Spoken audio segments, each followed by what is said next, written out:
کرتے ہیں سب. جی welcome to چولو آسمان. اور جیسے ابھی ہم بات کرتے خط کے اوپر اور خطوط کے اوپر, اور ایک اور بڑی مزے کی بات ہے کہ جب خط آتے تھے تو بڑا اچھا لگتا تھا کہ جی خط آیا ہے. اور ایک بڑی مزے کی چیز ہوتی تھی کہ بچے جو ہیں وہ جو سٹیمپس ہوتے تھے اور وہ جو ٹکٹس ہوتے تھے ان کو جمع کرنا لوگوں کے بڑے شوق ہوتے تھے. ایک ہابی ہوتی تھی سٹیمپس اور ٹکٹس کو جمع کرنا, ان کی کلیکشن بنانا. اب شاید بچوں کو اتنا پتہ ہی نہیں ہے, تو میرے خیال سے یہ جو ہے یہ ضرور ہمیں اپنے اسکولز میں بہت زیادہ ایمفیسائز کرنا چاہیے بچوں کے ٹیچرز کو کہ پوسٹ مین کی بھی ایک پروفیشن ہے اور ضرور اس کو انٹروڈکشن میں لانا چاہیے, اس کو انٹروڈیوس کرنا چاہیے اور اس کی اہمیت بتانی چاہیے. سٹیمپس جمع کرنا اور ٹکٹس جمع کرنا, جو ٹکٹس لگتے تھے خط کے اوپر, کارڈز کے اوپر. پہلے کیا ہوتا تھا کارڈز لوگ خرید کے پوسٹ کر رہے ہوتے تھے عید وغیرہ پہ, اب جی فیس بک وغیرہ پہ ہی آپ لوگ سب کچھ وش کر لیتے. اینی ویز اس پہ ہم اور بات کریں گے. اس وقت ہمارا سیگمنٹ ہے ذرا سوچئے.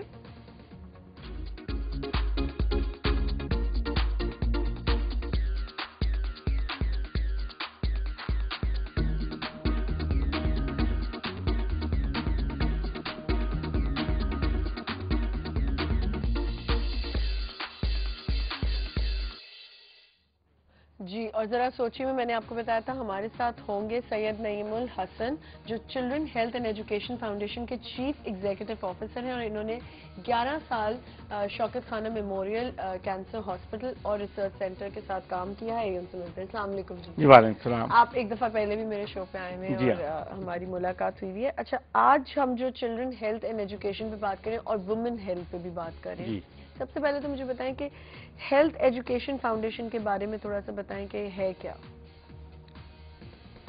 آمنہ بہت بہت شکریہ آپ کا. ایک آج آپ کی طبیعت بھی بہت زیادہ اچھی نہیں ہے, لیکن آئی ہائیلی اپریشیٹ کہ آپ اس طبیعت کی خرابی میں پروگرام اتنے اچھے طریقے سے کر رہے ہیں. اس کے ساتھ ساتھ ٹی وی ون کا نیوز ون ہے, آپ نے غلط. اچھا نیوز ون کا شکر گزار ہے کیونکہ باہر ٹی وی ون ہی جی ایک ہی بات ہے, دونوں کیونکہ مالک غالباً ایک ہی ہیں. اور سیما اور طاہر خان کا بھی شکر گزار ہوں, آپ کا تو خاص طور پہ شکر گزار ہوں کہ آپ نے اس پروگرام میں بلایا. پہلے بھی آیا تھا اور پہلے ہماری کافی باتیں ادھوری رہ گئی. جی بالکل, ٹائم بھی کم تھا, ادھوری رہ گئی تھی. تو چلڈرن ہیلتھ تو 11 سال جیسے آپ نے فرمایا شوکت خانم کینسر اسپتال میں کام کر کے بنائی گئی کہ وہاں اندازہ ہوا کہ مریض آ رہا ہے اسٹیج 1 میں, ڈیلے ہوتے ہوتے ہوتے اسٹیج 2 اور 3 تک پہنچ گیا, اور پتہ لگا کہ فائنلی اس کو ڈاکٹرز نے کہا دیا اب آپ کا دعا کا وقت ہے, علاج کا وقت تو ختم ہو چکا ہے. ایسی صورتحال میں ہم کچھ لوگ ملے اور مل کے, جس میں ڈاکٹر یوسف کمال مرزا ہیں, مسٹر شوکت ترین ہیں, جسٹس ناصر حسن زاہد, ہم لوگوں نے مل کے فیصلہ کیا کہ ہمیں کچھ ایسا کرنا چاہیے کہ ہیلتھ ایجوکیشن کو پروموٹ کرنا چاہیے. بالکل. ہمیں پتہ ہی نہیں لگتا ہے کہ ہم بیمار ہو گئے, اور بیماری بڑھتے بڑھتے بڑھتے اس لیول تک پہنچ گئی. پچھلے دنوں این آئی بی بینک کی ایک کنٹری ہیڈ تھیں, ڈائریکٹر تھیں, ان کو فلو ہوا, 1 ہفتے تک فلو رہا. اس کے بعد ڈاکٹر کے پاس گئی, وہاں بیٹھے بیٹھے کومے میں چلی گئی. She died. فلو کی وجہ سے؟ جی. کیوں آپ مجھے ڈرا رہے ہیں؟ میں بتا یہ رہا ہوں کہ کسی بھی بیماری کا اسٹیج 1 پر ٹریٹمنٹ کرانا مسٹ ہے. میں تو ہم آپ نے مجھے ڈرا دی, میں تو فوراً جانا. آپ فوراً جانا ہے. اور چلیں یہ تو آپ پڑھی لکھی خاتون ہیں, واٹ اباؤٹ دوز پیپل جو کہ نہایت غریب ہیں, ان ایجوکیٹڈ ہیں, جنہیں پتہ ہی نہیں ہے, ان کے لیے پھر ہم نے children health and education foundation بنائی. ٹھیک ہے, اس کو فارم کیا آپ لوگوں نے. اب مجھے بتائیں اس میں کیا کرتے ہیں آپ لوگ. اس میں اسٹیج 1 میں تو پرائمری ہیلتھ کیئر سینٹرز بنے ہوئے ہیں, جہاں پہ لیڈیز, بچے, مرد جو بھی آنا چاہے آتے ہیں. ان کو انیشیل اسٹیج میں ان کو ٹریٹ کرتے ہیں, ڈائگنوسس کرتے ہیں, اور اس کے ساتھ ساتھ ان کو میڈیسن پرووائڈ کرتے ہیں. اور اگر کوئی ٹرمینل ڈیزیز فائنڈ آؤٹ ہوتی ہے, ڈیٹیکٹ کرتے ہیں. اس کے لیے کوئی کیمپس لگتے ہیں کیا؟ نہیں, ہمارے اپنے اسٹیبلش ہیلتھ کیئر سینٹر. ماشاءاللہ پاکستان میں 40 ہیلتھ کیئر سینٹر ہیں ہمارے. 40؟ جی 40. مطلب 40 سٹیز ہو گئی نا. 40 ہیلتھ کیئر سینٹر, 13 تو کراچی میں ہی ہیں. تو کراچی میں اتنے زیادہ بنانے کی کیا ضرورت ہے؟ کراچی میں جو کراچی کے رورل ایریا ہے جہاں پہ زیادہ تر لیبر کلاس رہتے ہیں. اچھا. وہاں پہ ہم نے یہ بنایا کیونکہ لیبر فری آف کاسٹ ہے. اس میں free of cost. Wow. 100% free of cost.